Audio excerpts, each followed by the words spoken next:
I'm so tired of not finding balance in my life when it comes to working out and eating right or indulging in a sweet or two. I just can't figure it out. What about you?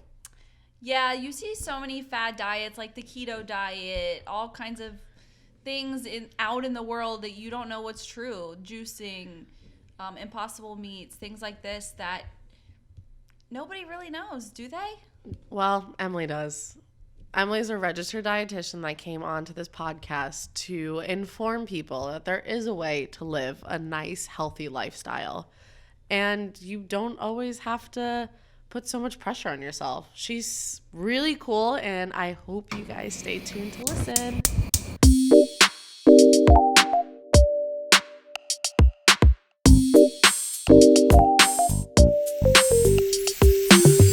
Hello, my people. It's Dahlia. And Nicole. And this is Quiche My Ass.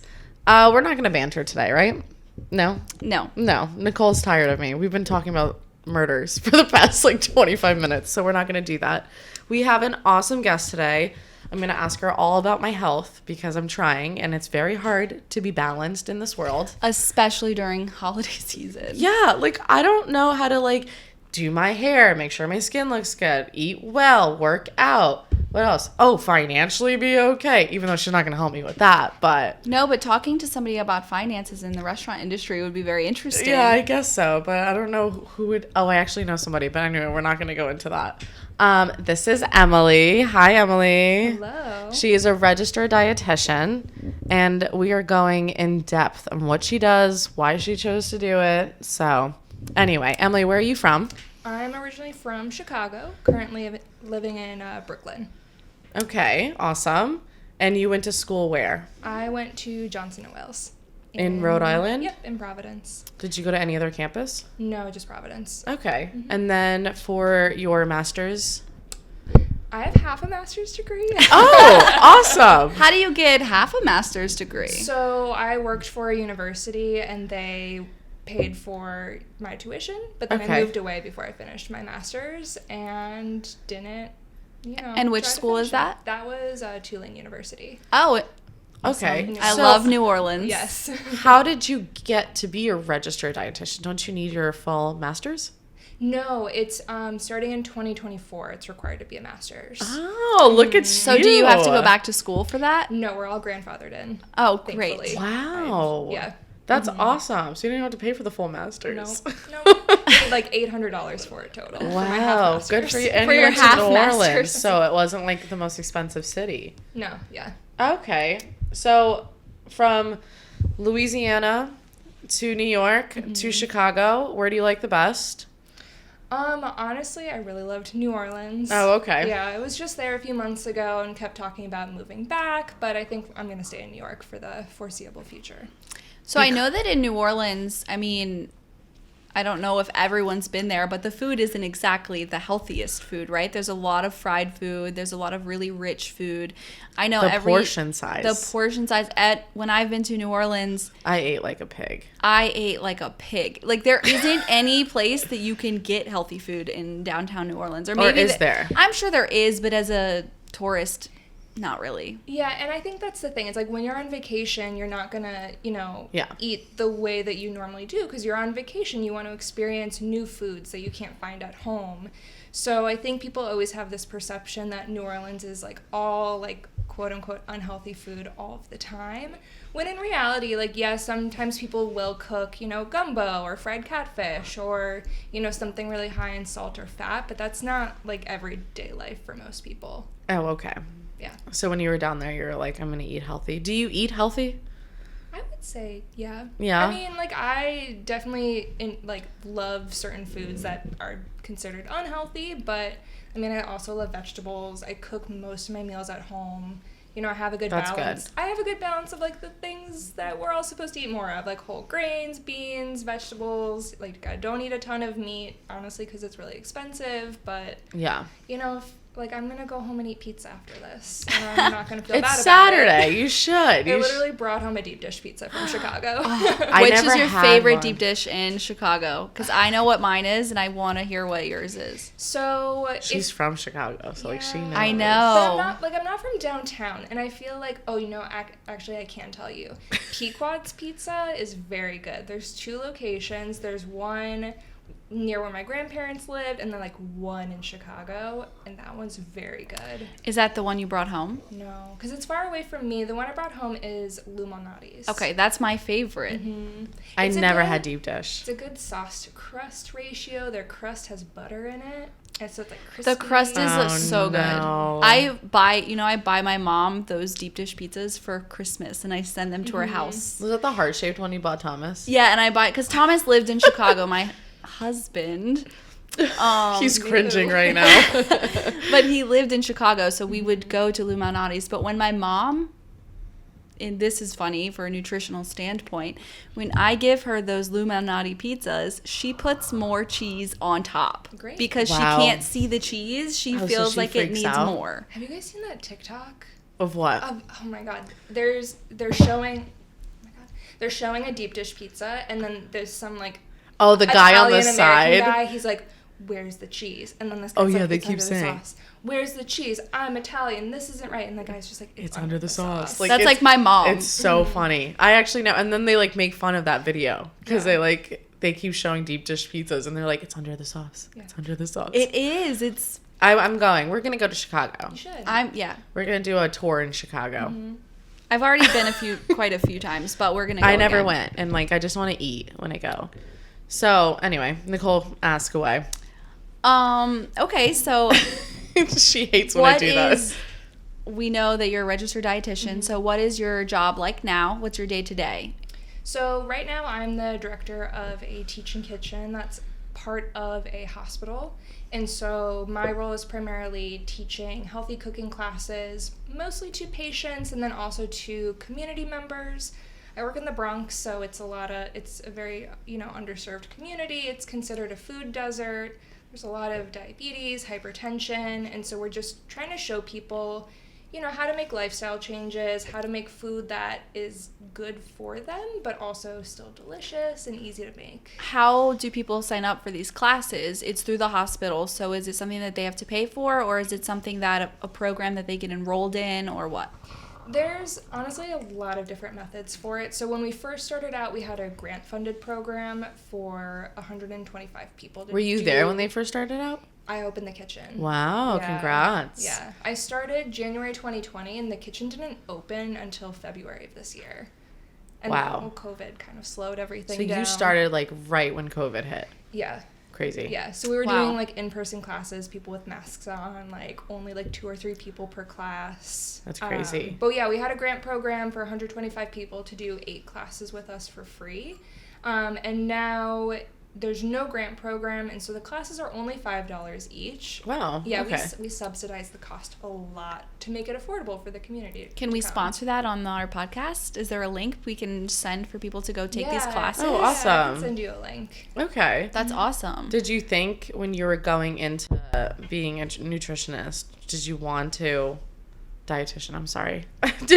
I know a lot of people get that mixed up. Yeah, I mean, so especially in New York, you don't need to be licensed to, I don't know the exact rules, but you don't need to be licensed in New York. So in New York, I'm a certified dietary nutritionist. Okay. Oh, okay. Whereas in Louisiana, I needed to be licensed. So if you wanted to practice nutrition and do medical nutrition therapy, you needed to be licensed. Okay. And that's not necessarily the case in New York. So I see the term nutritionist thrown out constantly in this state a lot more. Do you think it's the tri-state area? Because I feel like it's... I'm honestly not sure. They do the same thing in all 3 states, honestly. Probably, yeah. Is this what you wanted to do? Did you want to teach? Like when you were in college, you're like, I'm going to teach people how to cook.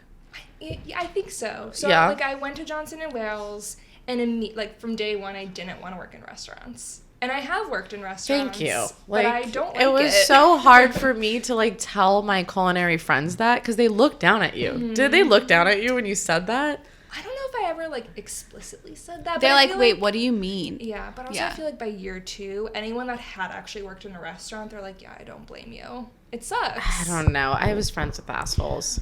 So do you make the curriculum and teach the classes, or one or the other, or all of it? So I was the only employee for about a year and a half. Wow. So you did everything. I did everything. Like purchasing and all of, wow. So I developed. That's amazing. Yeah, so right now we have, I developed like an 8-week curriculum. It doesn't have to be taken in order. Someone can just pop in at any class and take it. And then we're working right now on like a family curriculum for parents and kids aged 5 to 12. Kids are so hard to cook with. It's probably so important to teach kids though, because it gets them excited. Wait, like the housekeeper that I work with, her 17-year-old daughter was taking care of the 4-year-old daughter, and she makes food for her, like shrimp fried rice. Like she made it. And I was like, wait, your daughter knows how to cook? She goes, everyone in Nepal and Tibet, like they teach their kids that you have to cook. Like everyone knows how to cook. Husbands, wives, children, they know how to cook. So I just think it's like an American thing where like we're just shocked when kids like cook. I'm like, what do you mean? It's so important though. It is. They get really excited about it. They're more likely to try new foods if they had a hand in making it. And in the classes too, if they see another kid eating a food, then they want to try it too. Yeah, they're influenced very easily. Wow. What about for certain health conditions? In your classes, do you teach about certain health conditions, or is it kind of generalized? It's pretty general. So when we make our recipes, I have certain nutritional guidelines I try to stay within. So we have sodium guidelines, sugar guidelines for our recipes, and we try to keep things like saturated fats pretty low. We try to make sure that we have high fiber, enough protein in recipes. So most of our recipes are appropriate for someone with diabetes or heart disease, hypertension, things like that. What would you say, and just for an average listener, right, what is an alarming amount of salt for one portion? Like, if let's Nicole's say big on salt. Let's say I'm at the grocery store and I'm looking. You talk about salt in every episode. Salt is it's very. But if important. I'm at the grocery store and I'm looking at something, let's say a frozen meal. A frozen I am meal. not buying frozen meals, but I know that there are quite a few people who are. And I don't judge them for that. But like, what is an acceptable range of salt versus don't buy it? So I generally give the recommendation of trying to aim for 600 milligrams or less per meal. And when I make that recommendation, that is usually geared towards our patient population who... That's like nothing. I know. How many tablespoons of salt? That's like 3 teaspoons? No. So it's like less, no? Yeah, so 1 teaspoon of like iodized salt, like the finely ground table salt, is your daily sodium. It's 2,300 milligrams. Wait a minute. You said 1 teaspoon. One teaspoon of iodized salt. The type of salt matters. Yeah. Wow, okay. That's interesting. Because I have a hard time explaining this to people, but the size... Not to chefs, though. Well, we're eating way more salt than 1 teaspoon of iodized but she's in saying a day. the type of salt matters, but she's like, it's really hard to tell this to somebody, but chefs should know that different salts are. I think chefs generally understand that your kosher salt, it's bigger salt crystals, and that's why we prefer it, because you can do a big pinch of salt in the food, and it's not going to be as salty as using the iodized salt. Yeah. Because the iodized salt by volume is saltier than something that's more coarsely ground.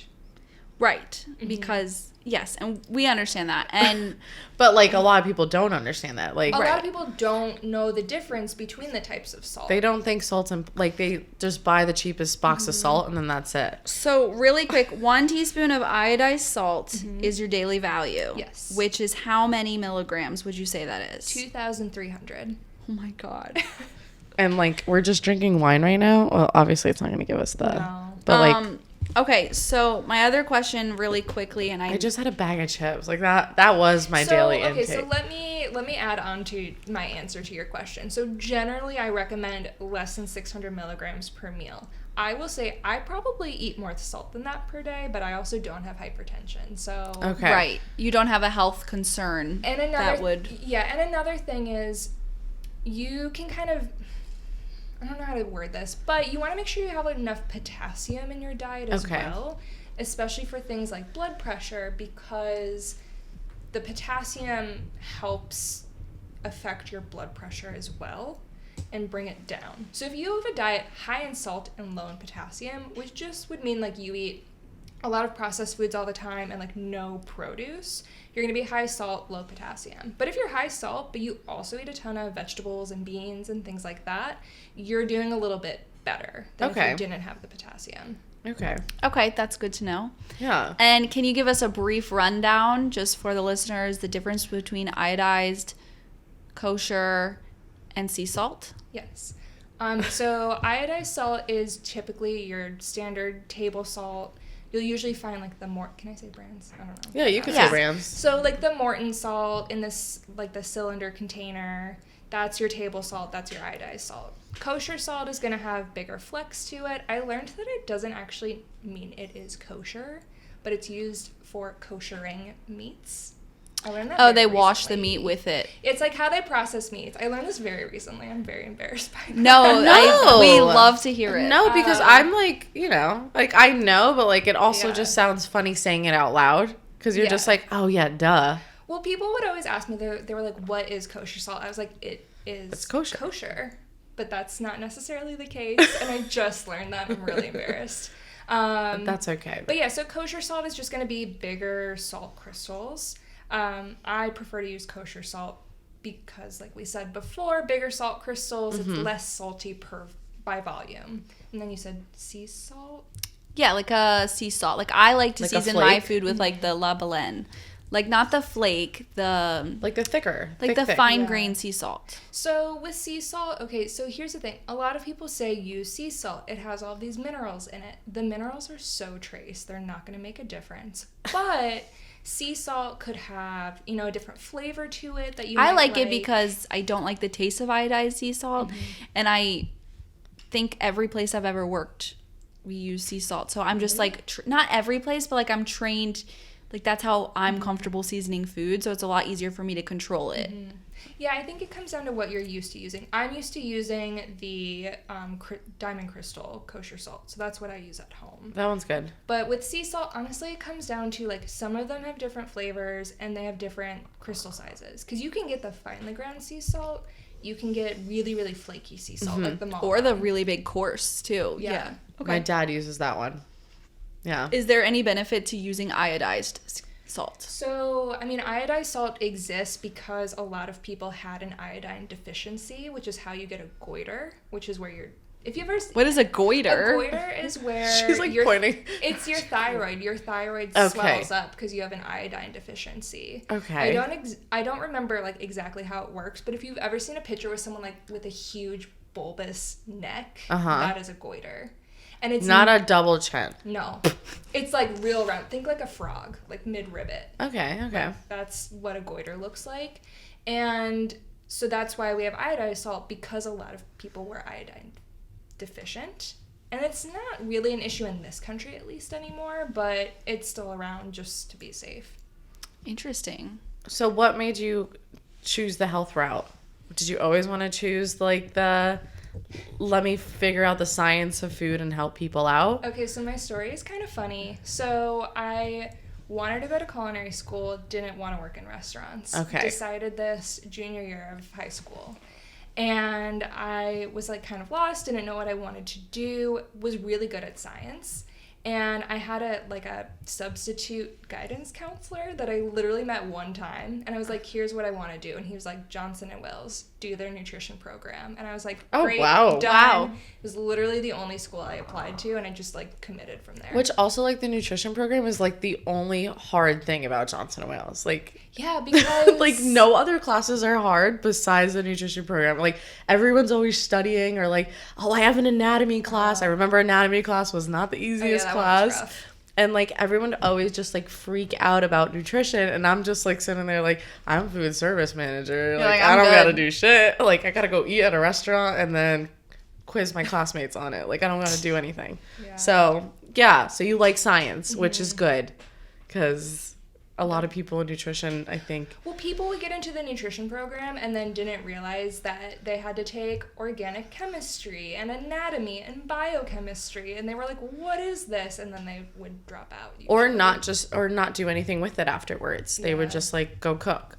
Yeah. Yeah. So, but you didn't choose the food science side because there was two different sides. No, and honestly, I really regret it. Really? Because that's where the money is now.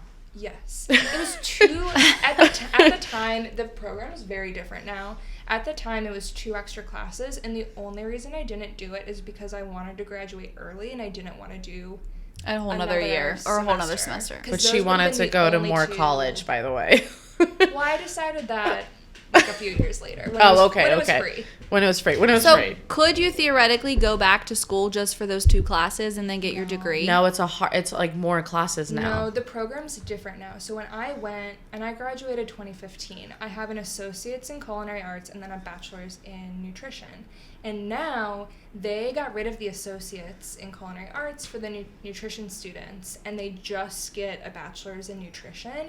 And the whole program is totally different. It's like very science heavy. Is it cooking? Do they do labs? They do some labs, but like you did culinary. We did the exact same classes for our first 2 years. Which I think is very important for someone that's going into the food industry. Like I know someone that's a nutritionist right now. They took no cooking classes, which I think is crazy. That's crazy. Because they're teaching people this is what you should eat. You're teaching chefs how to do certain things, but a lot of programs, because when I did my dietetic internship, there were 4 of us from Johnson & Wales, which was kind of weird, but a lot of other people were from other schools, and the only cooking classes they did, it was like food service 101, like cooking in bulk for like a hospital. Okay. And that was like the only context that they had. Nothing about, flavor, using different ingredients, and making even your own pastry recipes. classes helps you out because you the basic recipes, so how to actually change things up to make it healthier. So it is nuts. That's nuts. Did you feel like you were So during my dietetic internship, my first clinical rotation, one of the dietitians, she brought me into a room for a diabetic education, and she was like, okay, Mr. So-and-so, you need to eat 30 grams of carbs with each meal. Here's a handout, bye. And I was like, I don't know what that means. This guy doesn't know what that means. They don't know how to put the science of nutrition in terms of everyday food. They just say 30 grams and then that's it. Yeah. And there's also I feel like there's a lot of dietitians out there too that are really into cooking and try to cook, but then I look at the recipes sometimes and I'm like, this looks so silly. You just kind of threw a bunch of healthy ingredients together and didn't think about how it was going to taste or how somebody was going to how to combine them in a way that makes sense and is actually going to taste good. Yeah. Okay, that's fun. Not to be mean about all dietitians. There's plenty out there that didn't go to culinary school that are great cooks, but you see it a lot. Yeah, right now in my job we're working with food scientists and things, and some of them you can really tell the difference between the people who know how to cook, they have a restaurant background, because sometimes they'll say things to us. For example, I was working on a project where they said, I need to cut the sodium by 50%. And I'm like, but you also want me to have a 10 out of 10 rating. So right now we have a 9 and you want me to cut the sodium by 50%? This is impossible. And I had to have not an argument, just be like, I can start with 10% and see what happens. But what's more important, the nutritional value or the rating? So it's really, I think once I explained that to her, because she's never been a chef, she's like, oh, you're right, you can't. Otherwise, it's going to change the total. It's just crazy. The whole thing. But they were asking it of me, and had she ever worked in a restaurant as a chef, she would understand that's just that's a terrible idea. Was she trying to reduce the sodium but not add any new ingredients to make up for the lack of sodium? Well, she didn't care how I did it. Oh, okay. She just said, in an ideal world, based on the ideal sodium levels, I would like it to be cut in half. So whether I need to do that, but I can't always change these recipes like that, So it was very interesting to, of course you can add acid and you can change so many different things about the recipe, but the parameters it's not that easy. Mm-hmm. But yeah. Yeah, I get it. I have a question about food fads. Like, Sure. what? Are you tired of food fads? Yes. Like It's fine. alternative meats. Yay or nay? Yay or nay. I love tofu. Okay. Okay. I What feel about like like Beyond Meat? Oh, yeah. I feel like- so Yeah. with- Tofu's not an alternative. I mean, I guess It it is. is. It's It the is. original. I just really love it. I feel like people. I can't have too much because I But can't yeah. have soy. Yeah, I know. It's crazy. Like my Ooh. stomach like turns. Yeah, Oh, I am sucks. allergic. I still have soy sauce. Like I still do things with like but tofu. not like heavy. but not Yeah. tofu. It's Not like to- pure. When I have it, it's not so. Yeah, It's not great. my body can't digest it as well. So, like the Beyond Meat and Impossible Burgers, I think they're really fun. I feel like a lot of people, they're either like very yay or very nay. Yeah, and the very. nay people, they are like, there's so many chemicals and stuff in this, and they're like, it's not healthy. And I'm like, I don't think someone's eating, a faux meat veggie burger because they're trying to be healthy. Maybe they just want to eat less meat. Maybe they are trying to be healthy. I don't know. But like a regular burger is also Not healthy. seen as healthy. So And also has But chemicals. what's worse for you? Like guess it's just ground beef or, the Impossible Burger, which who knows what's in it. I mean, that's a hard question to ask because I feel like it's hard to like quantify a certain food and be like, this is this much worse for you than another food. Because they're the amount of intake you like. Yeah, and it's like, What are you eating it with? yeah, it's like, what are you eating with? There's kind of a give and take where it's like, okay, the Impossible Burger might be higher in sodium, but also you're probably adding salt to your burger. So, like, I don't know how much sodium is in that. The Impossible Burger is going to be lower in saturated fat, but it might be, also lower in protein. So you're getting more protein from the ground beef. So it's really a give or take. And I think it's a food that people aren't eating every day. So I don't think we need to, like, go crazy worrying about Okay. the nitty gritty of the exact nutrition. There was one thing I wanted to ask you. Do you like the way everyone's so into health now? Like the way we eat, the way we work out, but like we weren't as kids. Like our family wasn't. Like my family wasn't. We weren't like health conscious.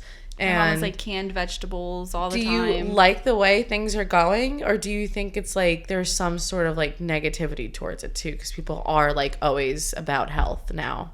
I think it's hard because, it's great for people to care about the food that they're eating and, make sure that they're getting the right nutrition. But I think at the same time, sometimes it goes a little too far and people get so stressed out about, what they're eating. Going grocery shopping is like a terrible experience for them because they're so unsure of like what to do. Yeah. Because there's a lot of messaging out there now, and if you're not a trained healthcare professional, sometimes it's hard to suss out like what nutrition you're getting that is true and what is false, and creates a lot of confusion out there. Yeah. So going back to the nay or yay of when you go shopping, Nicole, you have another one. What about alternative milks versus cow milk? I mean, I think the alternative milks are great. They're definitely, depending on the milk, can be better for the environment.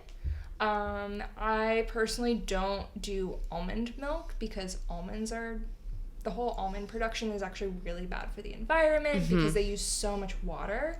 But something like oat milk, great. It depends what you're drinking the milk for too. So a lot of the alternative milks are fortified with vitamin D and calcium, which is great because all three of us here are probably vitamin D deficient. I am. Yeah, I know I am. My doctor told me I need more D. Anyway. And so, like, the alternative milks, like, you can still get those nutrients from them, but they're also going to be much lower in protein than regular cow's milk, except for soy milk.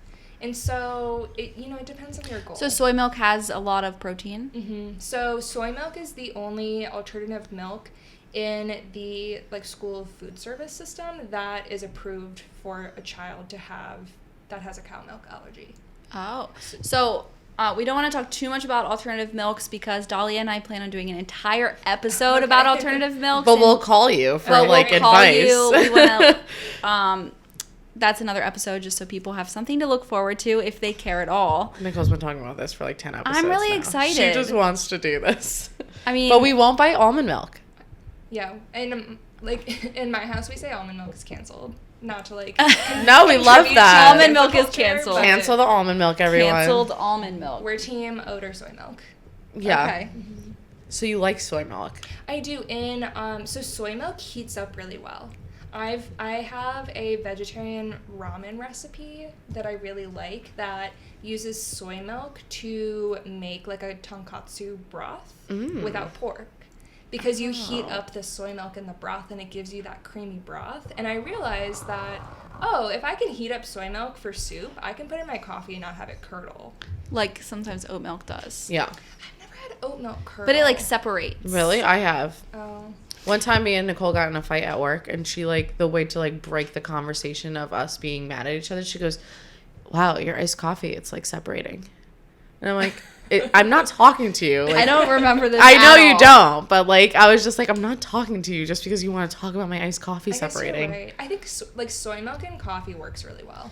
It depends on how acidic the coffee is. Yeah. Yeah. But anyway, we're not going to talk about that. Yeah, we're not going to talk all about that, but I just wanted to hear like a dietitian because there's so many things that we think are healthier for us that are they really healthier for us? I want to talk about something that I think is super healthy is breakfast. I love breakfast. Everyone should have breakfast. Yeah, so here's something you'll probably kind of get from me is that I'm very much nutrition is so personal.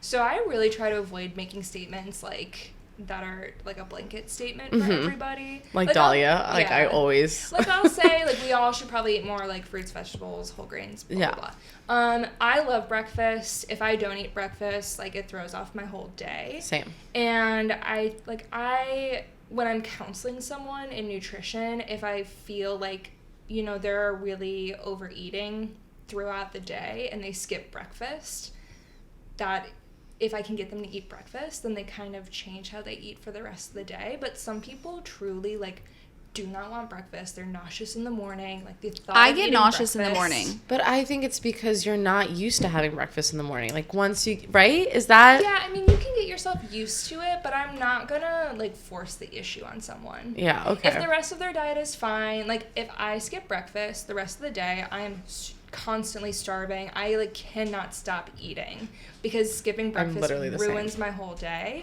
But my fiance doesn't eat breakfast most days and he eats totally normally the rest of the day and is fine about it. So I'm not gonna force it on him because he's nauseous in the morning.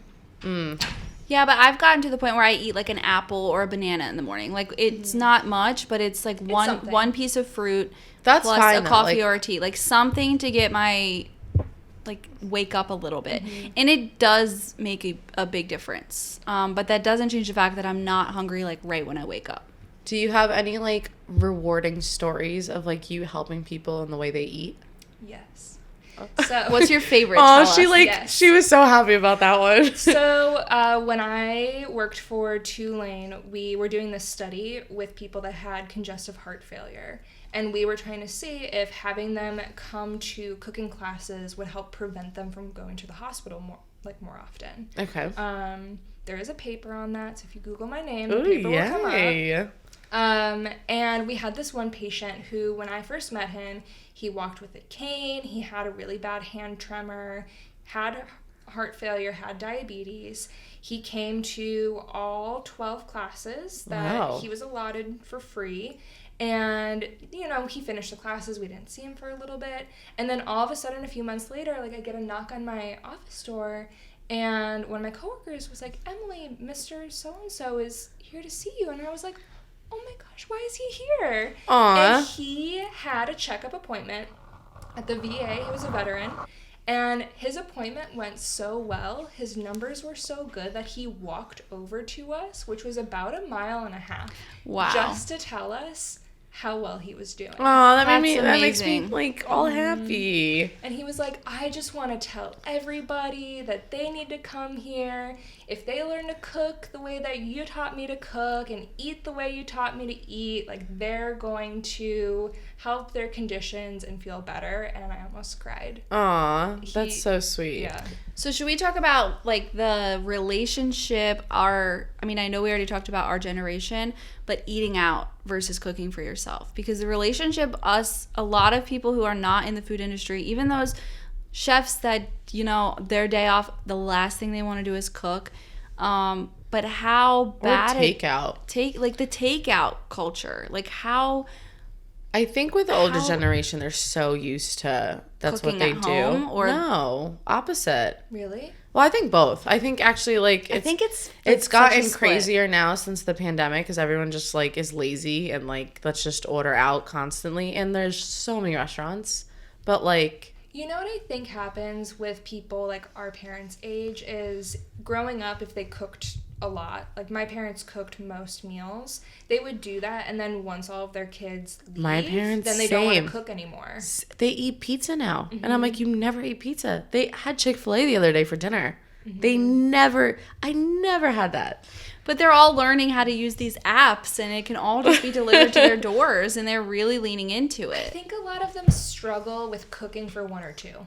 Once the kids are gone. Like, my dad makes Thanksgiving for, like, 20 people, and we had 5 people. Like, he cannot make food for just him and his wife. Yeah. And so they eat out a couple times a week, I think, because it's easier for them. Yeah. They don't have to worry about making all this food and having leftovers that go to waste. But what do you think about, like, what is that doing to people's health? So takeout is always going to be, really high in sodium. Our portion sizes are big, which some people aren't great at regulating their portion size. And then they're going to be higher usually in things like saturated fat. And usually when you're getting takeout, you're like, oh, I want to get pizza or Chick-fil-A or just something like tasty and easy. And quick. It's usually low in vegetables or whole grains or beans. Yeah, because it's just like comfort, whatever. Yeah. It's fast food. Yeah. No matter what you look at, like even if you go to a restaurant and you think it's a healthy salad, you don't know. They're adding bacon. They're adding these things that make it great. Restaurant quality food is but rarely healthy. It's double even if the it's sodium. a vegan restaurant. Like, it's like not. What do you so think? Much sugar. Speaking of that, what do you think about like vegan? I'm cool with it. With the vegans. Do you like fad diets though, like keto? Like no. Okay. Well, tell us about keto. That was you definitely. Because we were looking at keto cookies. I think and we're like, keto should we is buy crazy. This? I think people who do keto diets, I get why it works. Who's for the them, lady on TikTok? But it's that like does like she does like cream cheese on like a bell pepper, and they're oh my god, I talk to people about that all the time. I'm like. They can eat bacon with melted cheese on it, and that's their diet. So much and I'm cheese. like, how? When I did counseling, I had this one patient, I never saw her again, who was keto, but was doing like a healthier keto. And she was really just having like a high fat, high protein diet, but she had a lot of like avocados and beans. Okay. And, I feel like that's what makes sense for keto. yeah, so. She's giving you the. No. Oh, no, my knee just hurt. Oh, okay, I'm lady sorry. Knees from working in a kitchen. No, here's the thing. Keto, yes, if you, like, follow it by the book, you are going to lose weight because you're in a calorie deficit. Like, that is what happens. And then once you stop doing keto, you're probably going to gain that weight back. Right away, that is too. what happens with most fad diets. A problem with keto is if you're doing it with like a bunch of bacon and cheese and, stuff like that, your cholesterol is also going to go through the roof. And you don't like even though you might be losing pounds on the scale, it doesn't make you healthier. No. Right. No. Which like not every skinny person's healthy. No. I don't like fad diets. It's almost always temporary, and then you create this stress around food and making sure you're eating what the diet says all of the time, and you don't learn how to just like eat normally all of the time. Like, you don't learn how to have balance in your life because you always have this kind of stress of, I need to lose weight, I need to follow this diet, I went off the diet, I gained the weight back, let me go on a new diet, lose the weight, and then gain it back again, and you just have this like weight cycling, which is also really bad for you. Yeah, so bad. Why is, as the listeners, why is weight cycling bad for you? Just like metabolically, losing weight and then gaining it back and losing it and gaining it just like really like messes with your metabolism, but also kind of messes with your mental health as well. I think mental health, people don't understand that. Those kinds of diets that give you quick results, just for you to gain it all back, you just feel terrible. You feel awful about yourself. Do you believe in balance? Yes. Yeah. Well, a lot of people don't. There's a lot of people that are just like, you got to eat healthy and that's it. Or like, you know, like my parents, they just like eat shit all the time. And like, they say, I'm having a salad. That's balancing it out. I'm like, that's not balancing it out. Well, somebody told me that if you eat the foods you love to eat, then you will never get fat, which I thought like that's a weird thing to say. But what she was saying is if you... What is that, cognitive eating? Is that what it's called? If you're... Intuitive eating. If your palate is satisfied, you will not overeat. If your palate is underwhelmed, then you will go later for a snack because you didn't get the salt that you wanted or you didn't get the sugar that you wanted. So you start to snack more and binge more because your meal was not satisfying enough for you. You want more other places. And that's, you know, part of why I don't like those fad diets is because you're completely restricting certain foods or certain food groups. And yeah, so if you're restricting something, if you want that food, all you do is think about that food, and then a few things can happen. You eat that food. It could even be just like a normal like portion size, and you feel extreme guilt over it. Yeah. Or you binge on that food because it was so forbidden to you that you have it, and you're like, might as well. Like a really common example is Oreos. Some people say, we love Oreos. I love Oreos too. But some people will say, oh, I can't keep Oreos in the house or I'll eat all of them. When in reality, you could keep them in the house and allow yourself to eat them when you crave one. And then, it can take a while, but learn how to kind of like have one or two a day. Yeah, and manage like your cravings and your hunger and your taste preferences. And you say, you know what, I want to eat 5 right now because that's how I'm feeling. And then maybe you do that and you feel fine, you don't feel guilt, and you go on with your day and you kind of eat how you normally eat for the rest of the day. Or you say, I just want one Oreo right now, and you eat it and you feel great. And then you put it back.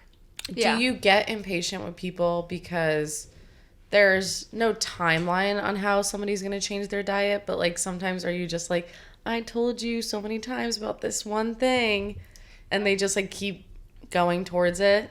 Do you know what I mean? Like, do you know what I'm saying? Not really. So like when I counseled people, I hate counseling people on weight loss, and when I counseled people, they all came to me for weight loss. And so I would always steer the conversation towards just like making changes to their diet to like add more nutrition to it.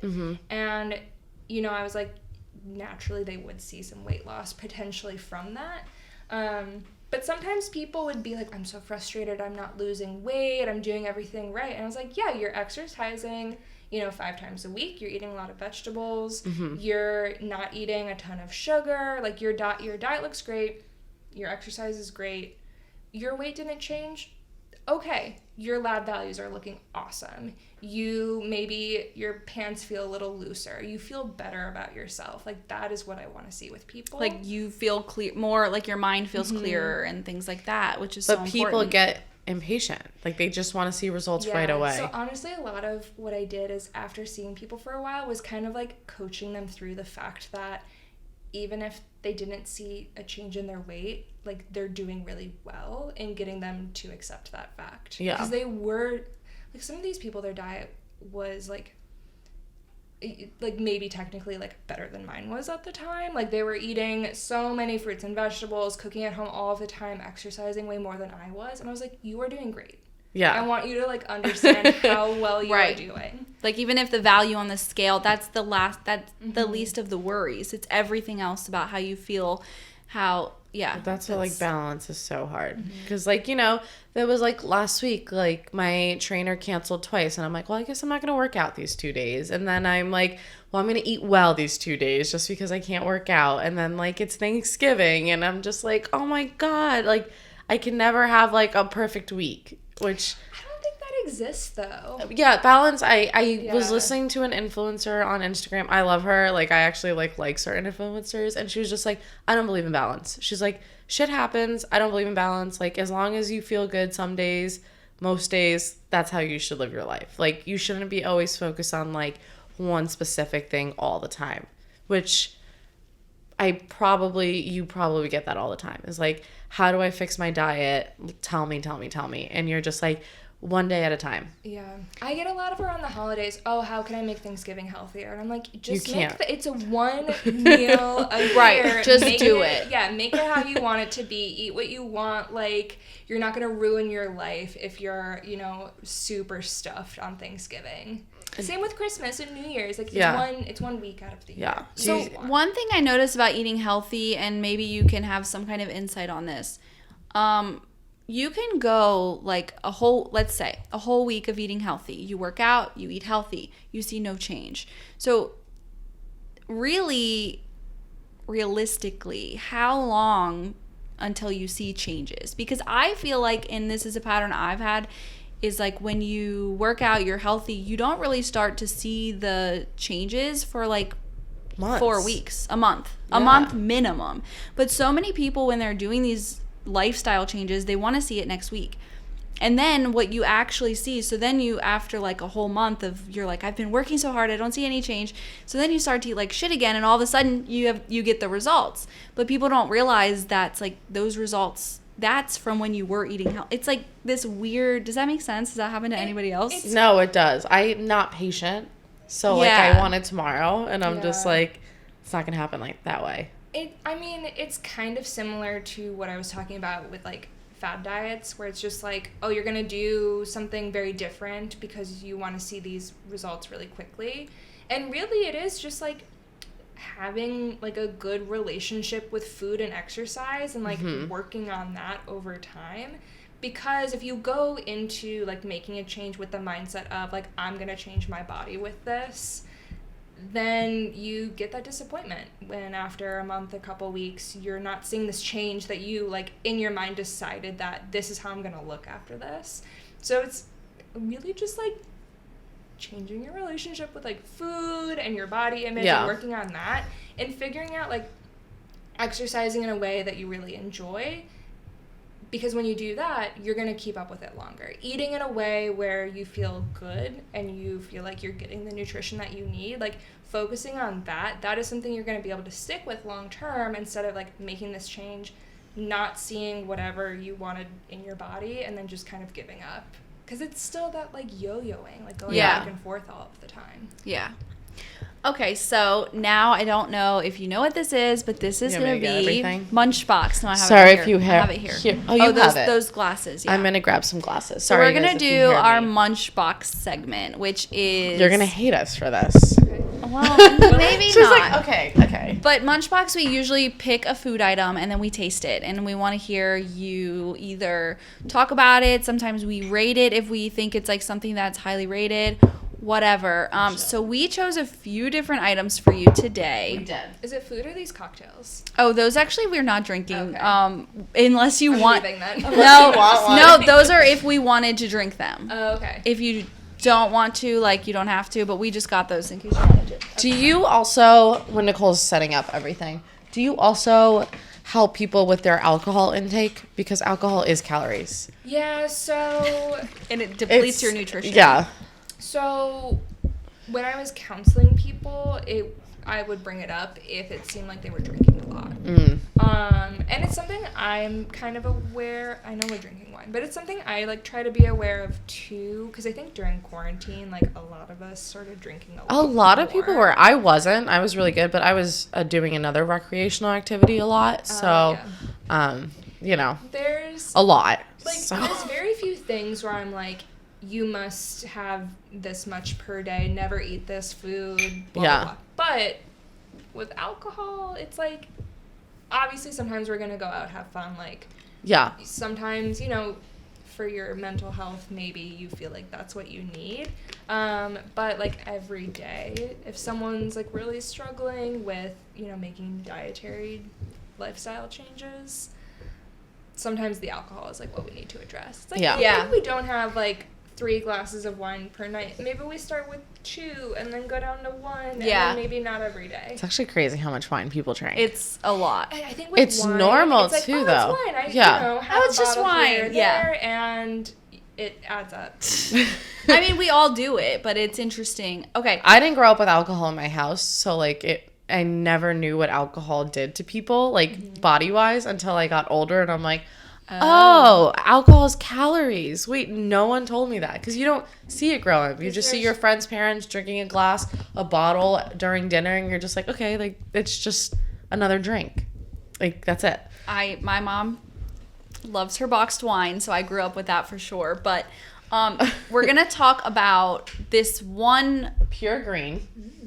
And I didn't actually choose this specific brand for any particular reason, but I just wanted to talk to you about juicing and your thoughts.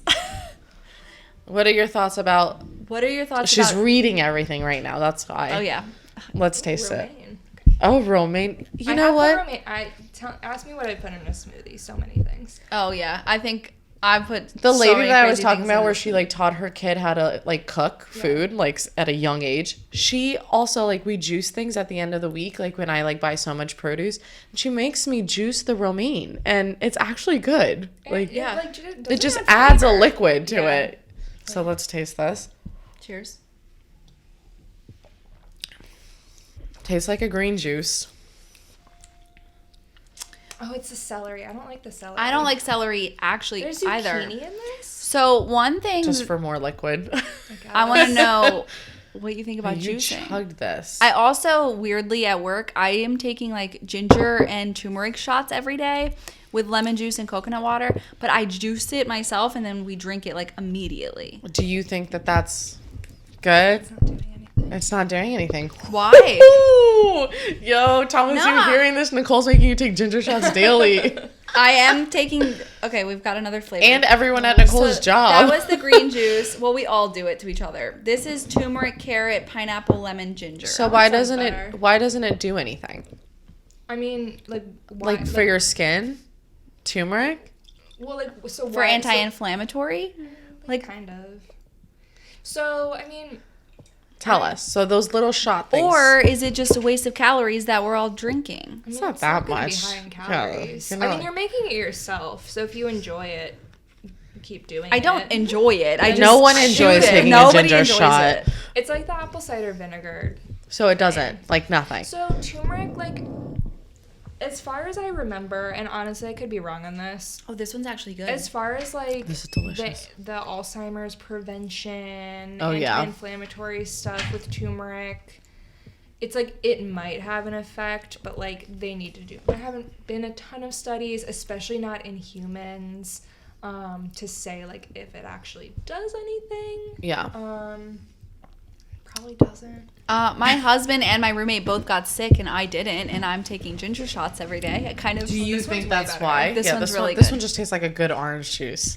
Yeah, like a pineapple. Yeah. Well, okay, so one thing in my research that I was finding is that in 3 days, the juice loses 80% of its nutritional value. Like opened after it's opened? After it's juiced. Oh, okay. 80%. 80% of the nutritional value is gone. And that and you can tell me if I'm wrong, because this is... I don't know if you're wrong.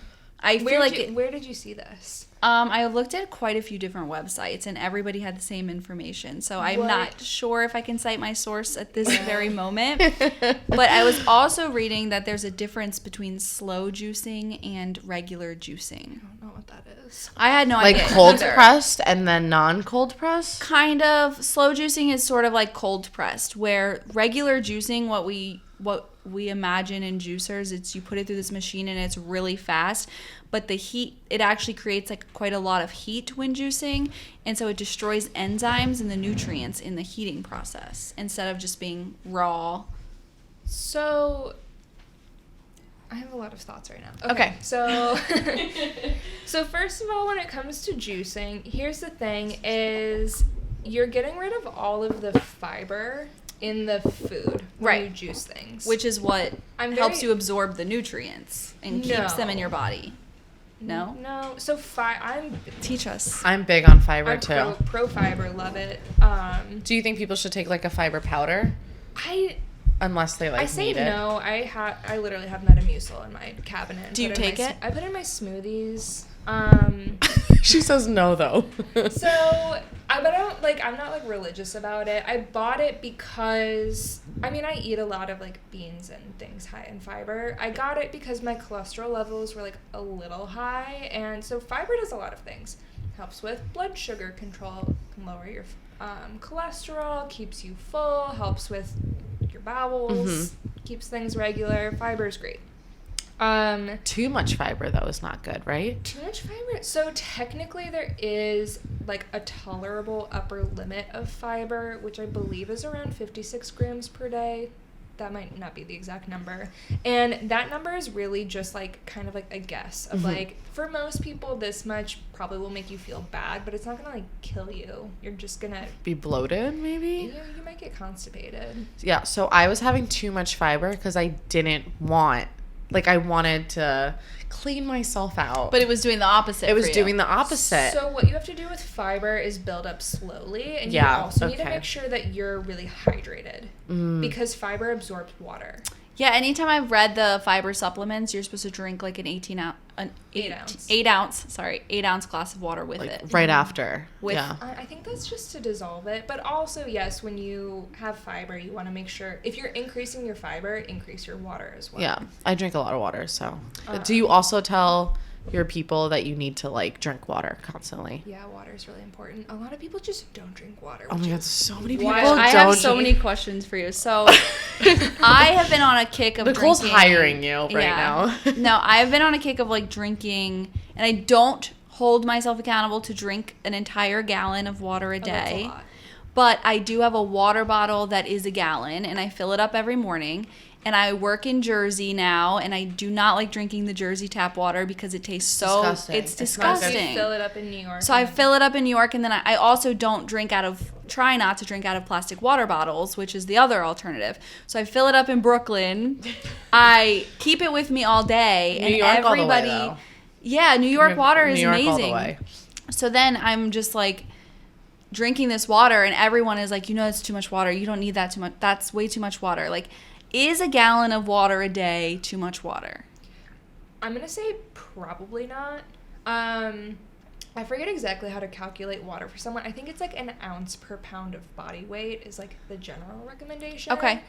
And a gallon has what, 128 ounces? No, more. No, more. I don't know.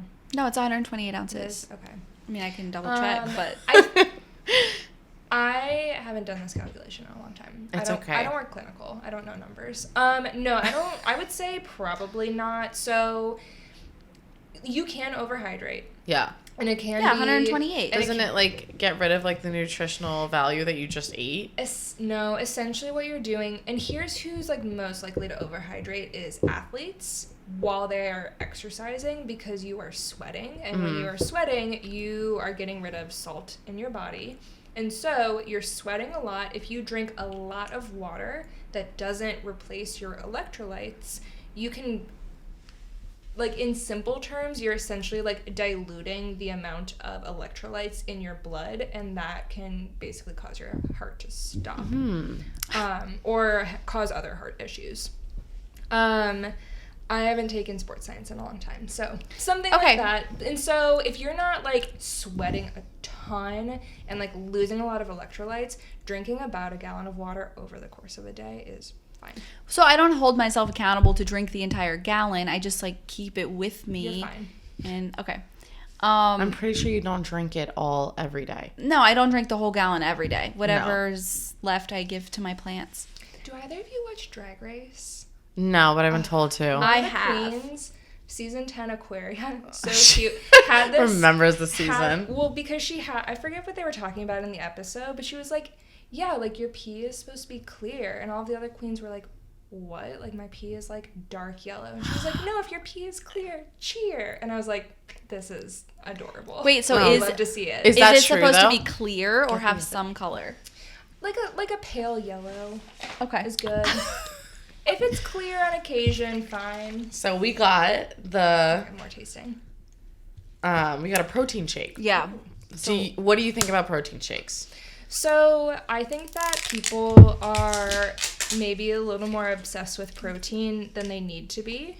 Okay. Most people in this country are getting way more protein than needed per day, which is not bad. You just pee out extra protein unless you're like really overdoing it all of the time, then it could affect your kidneys. But like people worry about it as like their first thing on their plate, which I'm like annoyed by. So protein is important. You want to have some protein with each meal. You absorb it better that way if you have it slowly through the course of the day. And does it keep you chocolate? Yeah. Do you keep full? Like, does it keep you full, right? So protein is going to be the most filling macronutrient. So if you don't have protein in a meal, you're probably going to be hungry really close or really soon after that. Same thing with a snack. If you have a snack with no protein, you're probably going to be hungry.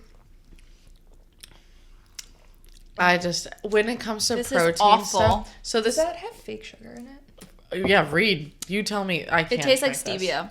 It does. Oh my god, I cannot. I hate fake sugar. I should have read that. Monk fruit.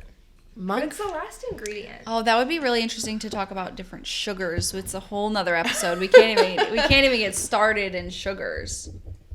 So. Yeah. Oh, I can't. So, Absolutely I will say, like, a protein shake for breakfast, if you don't have a ton of time and you just, like, want something that's going to kind of keep you full and keep you going, like, a protein shake is fine. I have nothing against them. I don't think we need to be super obsessed with protein, but as a convenience food, like, I'm okay with them. Okay. And as another breakfast, I think our real thing, we were really focusing on breakfast when we bought these. We were just focusing on, honestly, like, just the healthy We bought a Cliff Bar, like a Cliff Bar. Everybody loves to eat, like, bars. They're like, oh, I'm going to have a nut bar. I'm going to have an oat bar. I'm going to have something. So what do you think about the... I like Cliff Bars, but... What do you think about... We're not we asking can talk you. about Cliff Bars. We're asking you about it. Same thing with the protein shake. Like, it's a nice food for convenience. You know, if you need a snack or, part of, like, a breakfast or lunch and you need something to easy, sure. I have no problem with bars. Some of them can be high in sugar. I always think they're high in sugar. I feel like the majority of them are. You tell us. Chew right into the mic. Yeah. We always do. So this one's high in sugar. But What's considered high in sugar for a bar? If someone's looking to buy a bar, what is like a scary number? And then you get the other one out. I do actually like this though. It's tasty. You can keep it. Yeah, eat it all. That's your dinner. So, per like the dietary guidelines for Americans, for sugar, I generally recommend like per thing that you were eating, meal, snack, whatever, try to keep added sugars below 10 grams. Okay, added sugar is below 10. I feel like a bad dietitian sometimes. I don't remember the recommendation for sugar per day. Because I put everything in terms of like per meal because I think that's easier to remember. Yeah. So this Cliff Bar is 21 grams of added sugar. Now here's the thing. I wouldn't like discount this as... Based on the number. Yeah, I mean, would I say it's a little high in sugar? Sure. But what if you ate this and then you ate nothing else that was high in sugar for the rest of the day? Like it's fine. Like if you don't have a big sweet tooth, but you're like, oh my god, I really enjoy these as a snack, but this is the only sweet thing I eat per day, or you need an easy breakfast as like a once in a while thing. Like it's 250 calories, like it's a nice little breakfast for you. 9 grams of protein, like it's fine. So this is Made Good. Have you seen this brand before? I think so. So this brand, what's good about this brand is that it's peanut-free, dairy-free, soy-free, tree nut-free, egg-free, fish and shellfish, wheat and gluten, and sesame. And I'm already allergic to like 4 of those things. So like for me, this is great for kids to bring to school because now they have all these allergies that you're not allowed to bring any sort of products to these schools. Most schools are nut free. Most schools are nut free. Most restaurants are. I mean, a lot of restaurants are nut free. Really? Yeah. Well, I guess maybe not necessarily, but the ones I've worked at, because a lot of them were doing catering, right? So you're feeding the masses, so there's no... I just like don't think it's so... Here you go. So I used to work at Flatbread Company, if either of you are familiar. Yes, I know Flatbread. It's so random. Not random that you work there, but like... I used to work there, and they were very big on accommodating people with allergies. So we were careful if we were doing anything with, like, nuts, flour, whatever, like, keeping it separate, just in case. Like, we didn't want to already cross-contaminate something. But I've been in other restaurants, they do not care. They don't care. Like, they don't think about, oh, I cut this on a cutting board that I also had almonds on earlier, so if someone comes in with a nut allergy, they also can't have... Nicole's big on that. I honestly don't care. Like if I'm working at a restaurant or something. I guess when you say that, it's interesting because the previous place I worked, or restaurant Danielle, really no peanuts. You worked at Danielle? Mm-hmm. We both did. When? Like last year. 26. Do you know Royce Schlittenhart? Somebody. Oh yeah, we know Royce. Yeah. I literally was just telling you about Somebody him. just asked us about him too. Yeah. He quit. He hated it. Sorry. That's okay. Some people do. It's not for everybody. It's not for everybody. But at Danielle, he was there for a while. They really didn't allow us to use peanuts. It was like this thing. And then the job not peanuts, but almonds. Like we used all different nuts. We used walnuts. Yeah, but I guess like peanut allergy is such a thing. But the place I worked before that, they were really crazy about gluten. And so I think like some restaurants, it's important to them because maybe there's a severe allergy in the staff, or sometimes they develop a reputation. Like people talk, especially people gluten-free. Like there's Facebook groups of people dedicated to like listing restaurants that are good about accommodating GFs. Gluten-free. Yeah. And so maybe it started where someone came in with a peanut allergy. They did a great job accommodating it. And so they spread the word, hey, this restaurant is really good at accommodating my peanut allergy. And then they just like now they just embrace it. That's interesting. That's true. Yeah, that's crazy. I don't know. I have a lot of allergies, but like I'm not nervous when I go out to eat. But like there are people that are like super like anaphylactic. Yeah, and like also like anxious to eat. What are you reading? Oh my gosh, she's going backwards here. Oh yeah, what do we didn't rate these. Do we like this? Do we not? Made good? I would eat this. They're good, but what did you look at? It's 14%, by the way, added sugar. I don't really look at percentage. Oh, what did you look at? So it's 7 grams of added sugar. Okay, and she said 10. And there's 3 servings in this. 3.5. Okay, that's really not bad then. Because I just ate one, and I'm like pretty like I could eat like 3. Yeah, the serving size is a third of a cup, and it's like, you know, if you wanted to have a half a cup or a little bit more, like they're not crazy high in sugar. No, I made a face because there's shiitake mushrooms in here. That's crazy. Why? But I think like mushroom powders always add like an awesome nutty taste. It could be in the chocolate chips to make them like as a no. So on the back there's a claim that says, my mom works in food labeling too. I'm very awesome. There's a claim that says contains nutrients from vegetables, which is very vague. I doubt that's like regulated by the government. But if you look on the back, it has like vitamin A, vitamin E. There's B vitamins.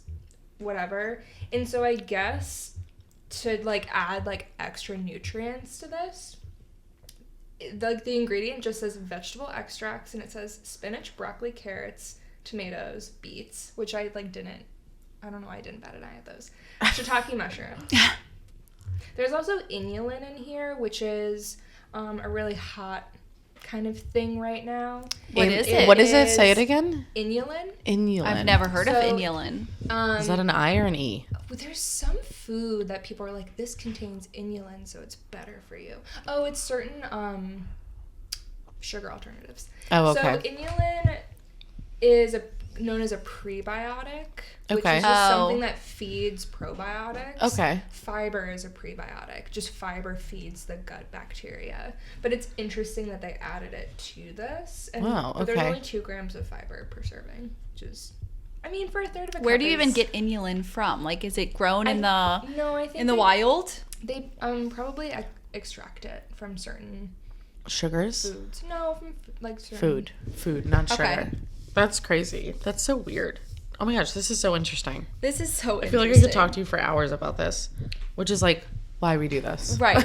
Exactly. So I just have one last question, and I know we didn't taste a smoothie, but what do you think about smoothies? You think the smoothie culture is better than the juicing culture? Yeah, I'm pro smoothie because when you make a smoothie, you're not straining out any of the fiber. So you're keeping all of that. She's big on fiber, guys. Yeah, big on fiber. And that's like, honestly, so my two like biggest gripes with juice is, one, they're very expensive.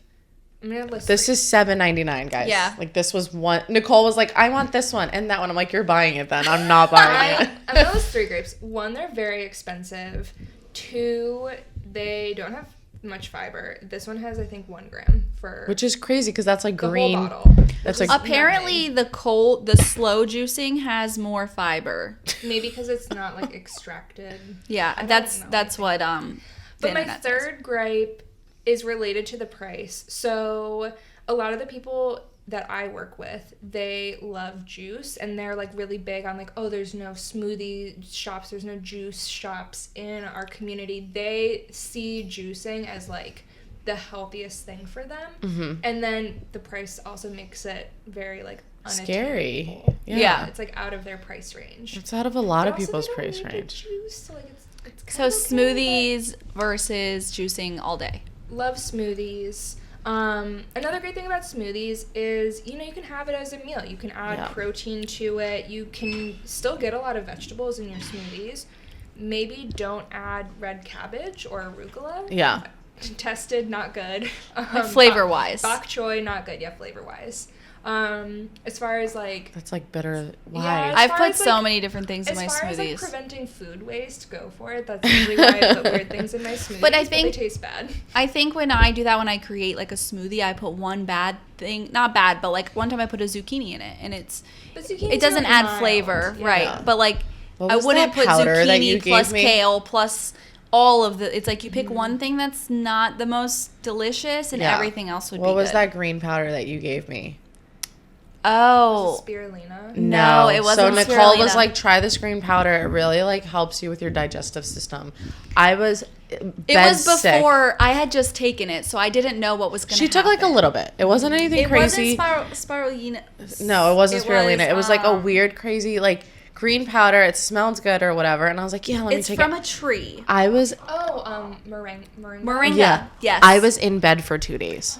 Bed and bathroom, but like I didn't know, so I told her, "Oh my gosh, I just bought this. You should try it." And like 3 hours later, I'm like, "Oh my gosh, Dahlia, you have no idea what's about to happen to you." I knew it did that for you. I knew that moringa is a really like popular thing to add to stuff like this, or to granola. Maybe a teaspoon, but I added like maybe like quarter 2 tablespoons. We had no idea. We basically poisoned ourselves with how much. I threw away the rest of the bag. I threw it away right after. I was like, "What did you do to me?" At my last job, there was in New Orleans. There were moringa. I forget the name of the tree. It might just be moringa. But I think it is a moringa root. It's the leaf. Leaves. We made a dietetic intern like take the leaves, dehydrate them, grind them into a powder, and then we taste tested them, and we all agreed it tasted terrible. It's not a good taste, it tastes like grass. But okay, and then do you have any like advice for anyone out there that's listening that is, semi-insecure about what's going on with their diet, that you could just, give a little advice? I would say like perfection doesn't exist. Yeah. And she talked about eating pizza. You're allowed to do it. Yeah, perfection doesn't exist. Don't put like a moral value on foods. Don't feel like you're a bad person if you eat something that you deem unhealthy. Like, I do think that there's balance. I agree with that one influencer that doesn't like it. But, we can find balance in things. Yeah. And, if we can have a good relationship with food in our body, it relieves a lot of stress for us. All right. Wow. Well, thank you so much. You're welcome. Like, seriously. Yeah. And maybe we'll have you come on again. Thanks for very informational. We loved everything It was awesome. Yeah, this is awesome. All right, guys. Thank you for listening. Don't forget to follow us on Instagram at KeishMyAssPod. Also on YouTube, subscribe. And we are on iTunes, Apple Podcasts, Spotify, Podbean, any podcast platform. Thank you. Thank you. Bye.